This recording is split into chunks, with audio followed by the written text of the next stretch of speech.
think I've met all of you, but you should maybe say hello, your name, and where you're coming from.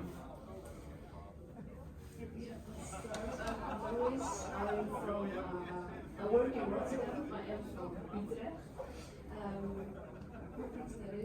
About my research. Stupid story. Yeah. Okay. And I do research on school-based mentoring programs.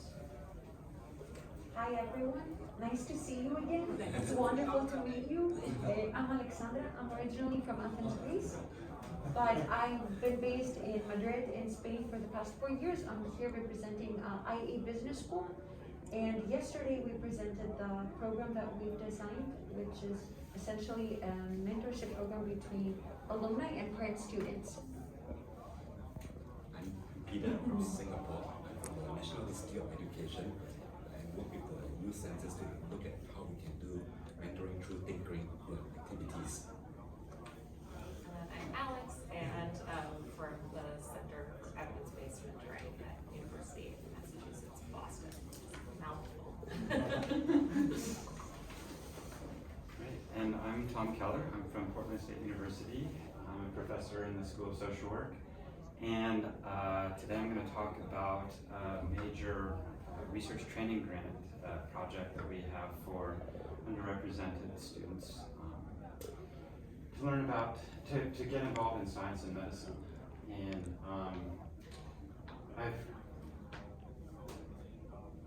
we all come to conferences to learn, and I learned a lot yesterday. And I learned from Sam that I probably should have invested more in the visuals for my presentation because you're stuck with my old PowerPoints. And then I really appreciated the session from Laura and Alexandra yesterday, where they talked about the way that their program was developed when they used all the best principles of human-centered design.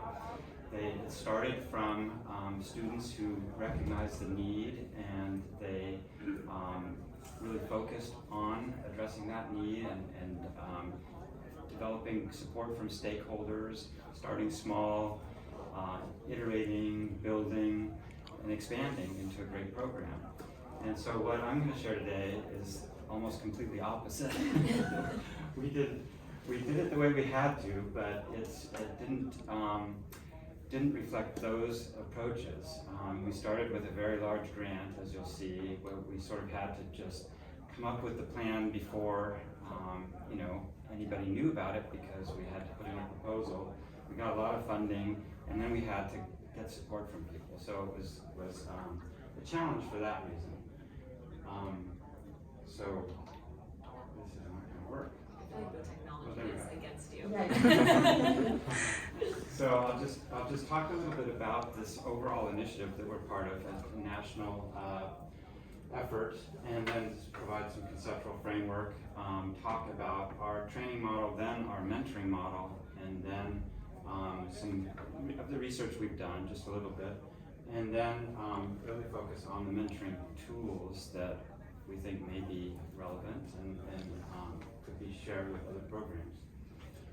So first of all, this effort is to enhance diversity in the biomedical research workforce. So NIH is the National Institutes of Health, and they provide all the funding for biomedical research in the US. And their grants don't go to investigators that are very representative of our population. So there's underrepresentation because there are disparities in completing degrees in science, technology, and engineering and mathematics fields. For example, 31% of the college population are underrepresented minority students, but only 13% are in STEM degrees. And again, historically underrepresented minorities are less likely to be employed in the scientific workforce, to get faculty positions or receive grants.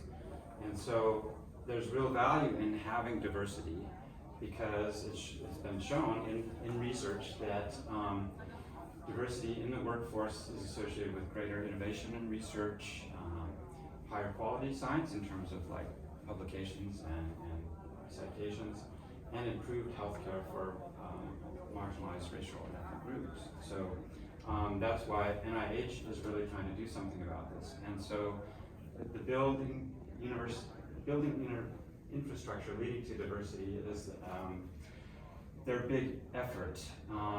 They wanted to have some demonstration projects that tried innovative approaches to training undergraduates, so at the first college level, first university level, because again, not many are proceeding beyond that. So they wanted us to have a multi-level focus, so we're providing a student training program, but they also recognize the importance of faculty development and institutional infrastructure and culture. So their approach was not to get students, underrepresented students, into these major universities where there's a lot of high-level research. The approach was to go to where the students are and develop the research capacity at those institutions. So we were one of 10 sites funded, and again, because it's a demonstration project, there's an emphasis on evaluation and sharing, what we've learned, the lessons learned. So our project is called EXITO, which stands for Enhancing Cross-Disciplinary Infrastructure and Training in Oregon. It also, EXITO is the word for success in Spanish, so nice match there. And we've received a large amount of funding, $43 million over 10 years. And it's a major effort that involves 9 institutions. And so far we've had 612 students in our first 7 cohorts. So these are the institutions. Many of them are in the Portland area. Portland State University is this primary. Oregon Health and Science University is a major medical and research institution. It's our research partner. And then a lot of students at our university are transfer students that start at a 2-year institution and then come to Portland State. So we have partnered with Clackamas Community College, Clark College, and Portland Community College in the local area that I've always had a lot of students coming from Portland State. But then we, again, for diversity, we created new partnerships with Pacific Island territories. They're not states, but they are part of the United States. Northern Marianas College, which is a 2-year institution, University of Guam, which is a full university, and American Samoa Community College. So we cover the globe, different days even, right? And University of Alaska, Anchorage. So we sort of took a Pacific Rim focus for our initiative.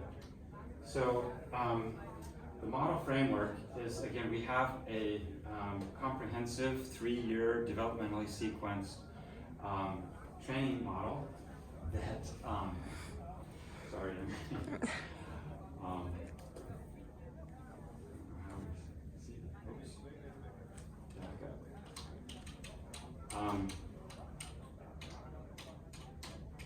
me go back to the previous slide. Maybe wait till it zooms out again and then. So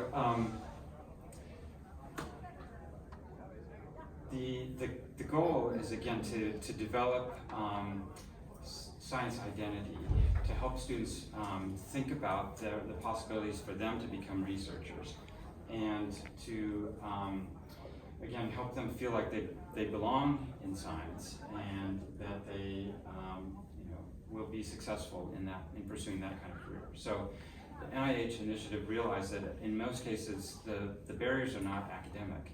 They're psychological, social, cultural, financial, all these other things that make it difficult for underrepresented, often first-generation students to succeed in very rigorous majors, that are trying to weed out students.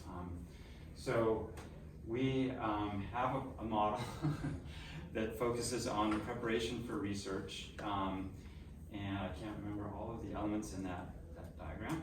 But again, we're trying to be very comprehensive and holistic in our model. So we focus on these different domains. We have a lot of new integrated curriculum.